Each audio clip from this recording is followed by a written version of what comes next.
Welcome to Conversations with Willie. My guest today is Jefftfaye. Jeff, why don't you introduce yourself and tell us about your projects? Hi, I'm Jefftfaye. I'm a permaculture designer, writer, a product designer. I'm easily distracted and I do lots of stuff. Probably because I drink lots of coffee. My main website where you can check us out from my permaculture product, essentially, the Green Edge, is ourgreenedge.com. And that's just it's a knife that I came up with at my first PDC. My instructor, Rob, had talked about, these knives that he was using back in Australia, and he was kind of complaining that nobody here makes them or anything like that. So I took a look at what was there, what the kind of knife that he was using. I redesigned it. I made it so that it was more cradle to cradle. It was built to be rebuilt. It was designed sustainably. And instead of using wood, we just got rid of that. We believe that trees belong in the forest, and we're starting to use plastic, stuff that would end up in waterways or, in junk heaps, and we're using those in handles now instead. So that's one of the things. I also, my family and I travel around the U.S. and Canada in a school bus that we've repurposed into a mobile home, and, we're still doing because it's never really ever done. But yeah, you can read about that blog. It's jefftfaye.blogspot.com. So yeah, that's me. Turn up your volume a little bit for us. A little bit. Got it? Okay. Is your bus running on biodiesel? No, right now I'm just running on straight diesel. There's a couple of problems that I have with biodiesel, just in terms of it being effective with that engine. Purdue University just came out with a study. I believe it was a year and a half ago, and with the Cummins six-cylinder, what was it, 6.6 diesel, which actually we have, and it was saying that biodiesel actually produces twice as many NOx gases as regular diesel in that particular engine, unless you adjust the burning with a specific algorithm that they've developed. Unfortunately, I can't do that as yet. I'd really love to just tear the motor out, put solar panels on the roof, put a battery bank all throughout, and run electric. I think that's way better than burning anything, to tell you the truth. But right now, where we're at, we're going to try to get better and cleaner as we go. Okay. Tell me some of the principal values in permaculture for you. For me, there's the three. There's, care of earth, care of people, return of surplus. But I think that for me, the really interesting thing and the really core value of permaculture is look at the design.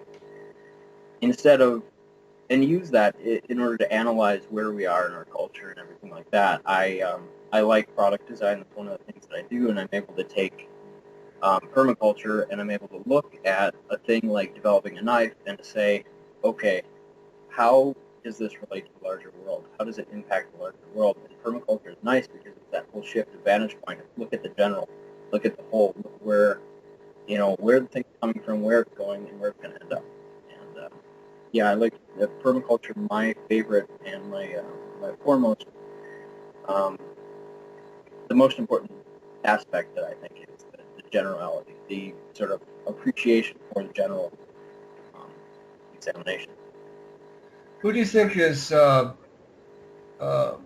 worry or even against permaculture these days? Are there forces acting against its deployment? I wouldn't say, not that I've noticed directly. However, we live in a society that's mainly consumer, and there are so many forces that are making it easier or making it appear easier to be a consumer, and make the people who are willing to get their hands dirty look silly. Oh, you could just buy that at Walmart. Well, no, because that's not right. That's not the whole system. You're doing damage to that. And yeah, it's more about a damage or a hindrance to permaculture through perspective. And, that's the force against that. Do you think that traditional agriculturalists and corporate agriculture is wondering how permaculture is going to affect their bottom line if it gets more prominent? I think so, but at the same time, you're looking at if you look at the farmers and you actually talk to those people, and like if the movie Fresh or I forget the other one, they're fantastic examples. They're looking, the farmers are sad, they're hurting, they're not doing good. The corporation, of course, I mean Monsanto, it's a great example. They own ConAgra and all those other companies, and of course they're looking at us and saying, well, where is this going to impact us? How is this going to change us? How do we own them? How do we take that over? Of course, because they're busy of their jobs at war all the time. Do I think they're going to, be knocking at our doors anytime soon? No, but what I think maybe, certain laws pass and certain things change, and they're able to come into our yard because we have, seeds, something blew over from their field or whatever. That's that kind of reality. That's already happened to farmers, right? Yeah, exactly. Yeah. Interesting. One of the things that I'm pursuing and will pursue in formal way is what is sacred about permaculture. I found that some people don't want to connect some sort of simplistic spirituality to permaculture. What is your take on the sacred aspect of it? Well, I think once again, it goes back to looking at the whole system. And, if you're designing a system to make it permanent for humans, you have to say that there's definitely a sacred aspect, there's a spiritual aspect to humanity. So you can't rule that out. It's impossible. I, I'm not, a huge explorer. I can't sit still, so meditation is a horrible thing for someone's torture. But um, I have a respect for that, and absolutely, I cannot. You can't say that it doesn't belong. Hmm. Okay.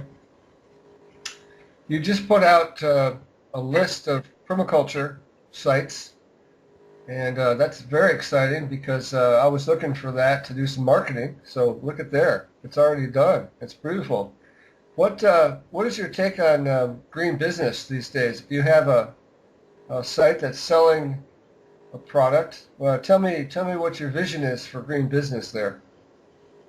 Um, there's this great book that was written, I think it was in the 70s, and it's called Small is Beautiful, and the whole aim of it was basically to say that smaller systems, smaller economies are better. Um, and yeah, there's much more to that. Don't take that as me summing up the whole book there. But but yeah, green business is great, but big business is not. Um, Anybody that tries to, anytime that you disconnect to the point where, sure you're selling something that kind of looks great for the world, but you're selling it in such immense quantities that it's not good and it's creating surplus in a way that nature can't deal with it, you're doing something wrong. I saw this great phone ad a little while ago, and it was, these two kids were throwing a frisbee, and they're talking about this phone that he got from Fido, and they're like, well, 10% of it's recycled plastic, so I'm doing my part for the environment. Sorry, buddy, you're doing nothing for the environment. Try a lot harder. I think that as, in terms of consumption, if you're a consumer, you're not doing your part for the environment. You need to be a producer as well. And you can't look at it and say, okay, I bought this green. No, because, look at it from a cradle-to-cradle perspective. You're being less bad. You're not being good. And you need to actually make a difference. You need to Okay. actually go plant a friggin' tree. How hard is that?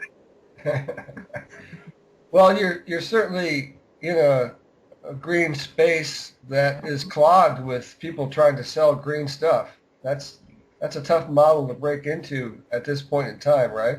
Oh, yeah, absolutely. But And, you believe that your product is good. You can add to that product line. yeah, So you carry on. yeah, exactly. And you know what? It's one of those things, though. I also believe that if you have an idea, it's sort of your duty to get that idea out there, no matter what it is. And It's one of those things. It just had to get done. It had to get out, and now it's out, and it can do some good. But you know what? I'm not going to try to raise a multi-million-dollar advertising campaign or something like that and compete with these. I don't want to deal with that. I want to give good people good tools so they can work better. That's it. Right. Okay. And tell me more about this duty. Where does that come from? The duty. You know what? I've got this short story I've been working on for quite some time about where ideas come from, and you know I don't quite have it. But if you get something for nothing, you owe. And that's the bottom line there. So if you get ideas, if you get inspiration, you have to do something with it. You can't just sit there. That's not a capitalist idea. A capitalist would say, my idea, my invention, my patent, you pay. But what you're saying is, my inspiration is the world's to have. That's a very different paradigm, Jeff. Well, yeah, I mean, we can't. You, I don't think that there's black and white anymore. I don't think that that works. I don't think you can be one or the other. I think you have to look at systems in a general way and say, look, that this works in this works in that. If I've got an idea for, you know, a story or something like that, am I going to patent it and make a billion? I'm going to share it with people, entertain them, and then, you know, do my hard work the other way. That makes sense. Okay, got it. Um, if you have any questions for me, let me know. I'd like to have you jump in if you have anything that you want to ask or talk about. Yeah, what's the new site you're going to launch on the 15th? Well, it's called sacredpermaculture.net, and it's a virtual school. It's a place where people can come and develop their idea of what's sacred to them. There's no right answers. There's no top-down coursework that will dictate that. It's all about just having an experience around that. I'm trying to offer permaculturists a chance to look at that part of the movement, and they have to do some work. They have to come to a conference, online conference, write an essay. But to me, the lack of sacred is a primary problem in our society. And if we can talk about it, develop it, maybe develop a collective idea about what it is, maybe that can help drive us forward past some of this other crap that we have to deal with. So out of that, I'm interested in having people write a story or an essay about their experience with sacred permaculture. I'm hoping to get some base material for new mythology from this course, from the folks who come and share their ideas. Hold on, I want to pause this. I have a work band. Hold on. All right, Jeff, you mentioned that you're writing a story. What I mean by mythology is simply rewriting or recharging the old myths, or writing new ones that address the problems that we're having, the pollution, the greed, the resource imbalance, the poverty. So I'm wondering how you connect the new permaculture movement with these attempts to write, you know, new stories and mythologies for it. Well, you know what, I look at writing times as a time to really I guess pull things together. And I think that, you know, the permaculture, the way that I see it is that, you know, there is no heaven, there is no hell. There's now and there's here, and it's your job to make it as you will. And, you know, I'm not saying that I don't believe in afterlife or anything, I don't know.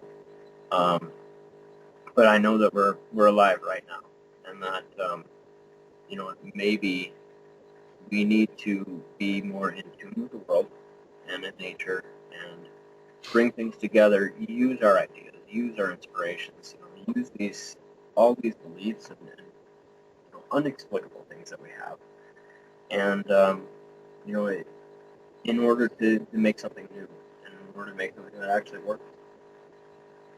I'm not sure if that answers your question even slightly. Well, that's good. Is Earth Day rising now to a sort of global myth of celebration and change? Do you see that as an example of a mythology, Earth Day? In some spheres, yes. Other spheres, I mean, the pragmatic side looks at it as a marketing opportunity for everybody. I mean, really, like even I put it on there. I use that as a deadline for me to get things done. To be like, all right, well, I'm not going to sleep for a couple of days. I'm going to work my butt off. I'm going to get this done. That's the deadline. But you know what? Not where I am. Not I'm in. We stopped in northern Illinois with my folks' house, and there's peep. Nobody said anything. I don't think anybody knew it was on the calendar. It was Good Friday here, according to everybody. We all went to church, and the Earth, I guess, isn't part of that, even though they missed the symbolism there. Yeah. Yeah. Well, that's yeah. Go ahead. Good point. Yeah, the symbology is changing. How we reference things are changing. In fact, why don't you tell me your view of what people are calling the crash, or others are calling the Great Transition? How do you see that? What are the signs of a pending, economic or environmental crash, in your opinion? What's happening in that regard? Well, the way that I'm sort of perceiving it is that everybody's picturing everything's going to go back to normal. And everything's slowly going back to normal. People are getting jobs and stuff, but it seems to me it's like rebuilding on a crappy foundation. It seems like it's just going to topple down again. And I think I'd love to say that all of a sudden everybody's going to say, look, this is stupid. Let's figure this out another way. People who are in control, people who have power, like to hang on to that power. So, there's very insidious, very clever ways to keep the system just going. I don't think that it's going to be a sudden change. I think that we're going to have to spread education, and tell good stories and communicate and, make our communities larger, incorporate more people. I don't see desertification happening. I don't see everybody evacuating from the stock market. I don't see that happening yet. I think that we're too stubborn as people. We like our comfortable little lives and our comfortable little cars a little too much to, suddenly do something like me, and just say, screw it, me and the family are moving to the bus. People aren't nuts like me. People, they really cling on to things, and, they don't realize that maybe, hey, it's just a ride, do what's right. So maybe the way that I see 2012 is that it's very symbolic, and it's a step, and maybe it'll give people a lot of faith. Maybe I'll be completely wrong. I'm willing to be, okay, cool. Everything's going to be way, way better. Everybody's going to suddenly have a, what do they call that? Epiphany. What's that? Epiphany. Yeah. Suddenly a global epiphany is going to happen, but hope for the best, prepare for the worst. Is that Yeah. Yeah, I guess I see a lot of scenarios. I'm trying to address a lot of scenarios, but I guess I see a pool of winners and a pool of losers.